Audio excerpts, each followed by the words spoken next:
Let it be a Nick and Jane, and let it be a Mr. Smith, a banker of Nick and Jane. They both keep their money in his bank. That's why we use the title Mr. Smith with respect. Nick really wants to buy, well, let's say Jane's bicycle, but he has no money. More precisely, he has money, but not enough, only $10, while Jane wants $100 for her precious bicycle. That's a problem. What should Nick do? Well, this bicycle is so desirable. He gives Jane his $10 as a deposit and asks plaintively not to sell the bike to anyone. He says that he will bring the rest of the money soon. At the same time, he runs to his bank, to the respected Mr. Smith, to get a loan for the missing $90. As ill luck, Mr. Smith has no money at this moment, but he knows perfectly about $10, which Nick gave to Jane. And where will Jane bring his money to? That's right. She will put these $10 in her lovely bank to the same Mr. Smith. Therefore, Mr. Smith asks Nick to come back tomorrow in the hope that tomorrow he will get these $10. And everything happens this way. The next day, Jane brings $10 to the bank. The bank provides Nick these $10 on credit. Nick immediately gives them to Jane. She again puts them in a bank. The bank again provides Nick these $10 on credit, etc. As long as Nick the fool will gather enough money for the bicycle. Don't you get confused yet? Be patient, I told you.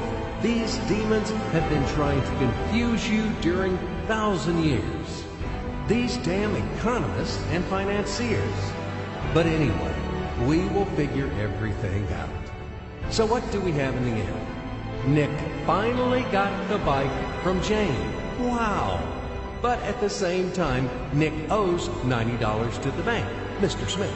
And the bank, in its turn, owes $100 to Jane. In other words, those $10, which were existed initially, have magically turned into $200, $190 of debts plus real $10. But these $10 would also turn into $1,000, even in a million or a billion, if Nick would make a more expensive purchase.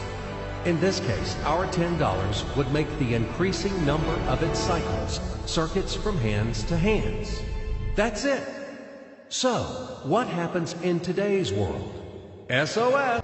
It appears that banks also make money out of thin air and multiply them. Not only Fed can produce money, but banks either. In short, everybody can do this, except you and me. We are not in the business at this celebration of life.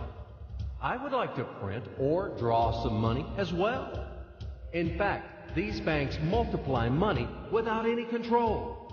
And we're still wondering why the banker lives better. What are naive fools are we?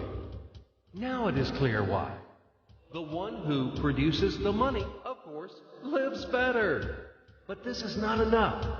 From this moment, poor Nick will never be able to repay his debts owed to the bank, no matter how hard he would work.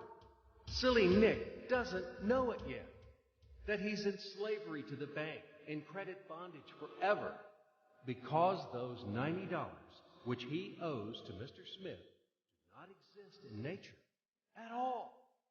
Sly Mr. Smith made his money out of nothing.